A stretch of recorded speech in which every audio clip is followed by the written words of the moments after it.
Now, ladies and gentlemen, the next gentleman I'm introducing to the panel is co-founder and creative director at StoryTELD. Ladies and gentlemen, SONGA Samuel Stone Mwesigwa.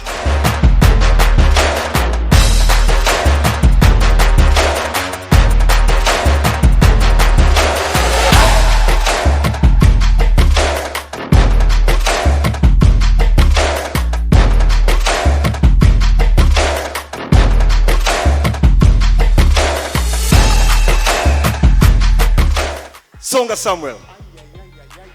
Happy to see you, man. Same here. Finally, this is happening. Yeah, You have dodged my presence. He's dodged my presence for 4 years. Turned into a star. I did not. And I'm very glad that we are here. Hopefully, we don't get into that conversation. Look at me putting you on the spot. When Okay, you should be cool. doing that to me. First of all, tell me, StoryTELD. Yes. What do you want to know? People, I've had it. We had a conversation about it, but maybe someone here who needs to know what actually you guys are up about. So tell me, what is StoryTELD about? Why did you choose StoryTELD? So, StoryTELD is a Ugandan media collective, and what we do essentially is tell stories, as the name puts it. But what stories? Maybe that's where the answer needs to be more specific. That, as the last speaker was here put it right, there are so many stories that fall through the cracks. As the mainstream media covers the so-called big stories of the day, stories that are maybe smaller in nature, but then of importance at the same time, might get lost in translation. So what StoryTELD does is try and focus on those very stories. And I usually give the example of our most viral story. It's a story you never see on the front page of any newspaper in this country. It's a story you might not see in the first segment of the 9 o'clock news. It's about a woman who has given birth to over 30 children in her lifetime. And it has about 20 million views, over 20 million views at the moment. So there's so many stories in our society that the current model of journalism might not regard as important.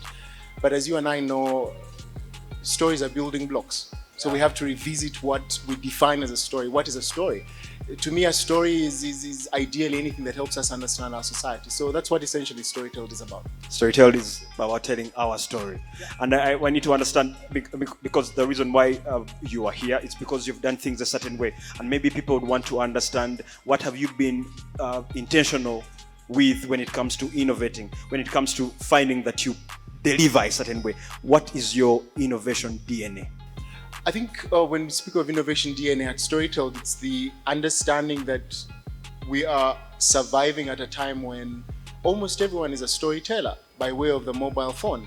So as so-called mainstream storytellers now, we need to find or tap into that understanding that today there are people on WhatsApp that might never consume things the same way as people on Twitter. There are people on Twitter that don't watch 9 o'clock news. There are people who don't have a TV station. I see people without TV stations over there. So, but we need to serve those people somehow. So the DNA of StoryTELD is to understand that how do we reach people at their most convenient spaces. So do we produce content on Twitter? Do we send that to Facebook in the same manner, or do we reinterpret it differently? So it's about flexibility in our storytelling model, I think. For efficiency, because what we're doing, most of the things that we're passionate about here at MCI we tell ourselves that a well-informed citizen is a good member of the society. So what is the structure for information for it to be ready to do good in society? I think being a young person, and then majority of our audience also falling under that category of the youth, for me answering that question is simply, how do we make this information digestible? How do we... the last big story from the last 24 hours was the speaker's race. Do we approach that from the same complicated manner of the parliamentary language, or do we break it down to easy to understand language? And there's one segment we have at StoryTELD in conversation with more. I hope now this is an official invitation. It's essentially giving people a chance to answer questions ordinarily you might never hear in an interview on mainstream media again. So the easier to understand, the better, I think. This is a very beautiful conversation. And as we continue with it, ladies and gentlemen, if you're on your phone, you're tweeting, please, the hashtag is MCIMVTalks. Hashtag is MCIMVTalks. Just tell people how we are trying to navigate this conversation. You see, so when did StoryTELD start? 2016, but officially 2017. 2016, I think that's I'm saying I think because it's been very hot today, Mo. Yeah, my thoughts are evaporating a bit. My apologies to the audience. But yes, 2017 is when the company now came into fruition, but the idea first came to mind in 2016. Yeah. Did COVID do you in? I think we have to find stronger language now. COVID-19 is the tsunami that came and forced us to reimagine everything. In terms of revenue, because now the StoryTELD model works in a way that we do work that is commissioned by clients. Say there's an NGO that wants a report visualized, because we're into the visuals now. So we do that work, and then what that work does is fund our creative work. So the pandemic comes, and everyone who ideally would have given us an opportunity to produce 4 videos a month, now they're saying, guess what? The budget has been cut, so either it's 1 video or none at all.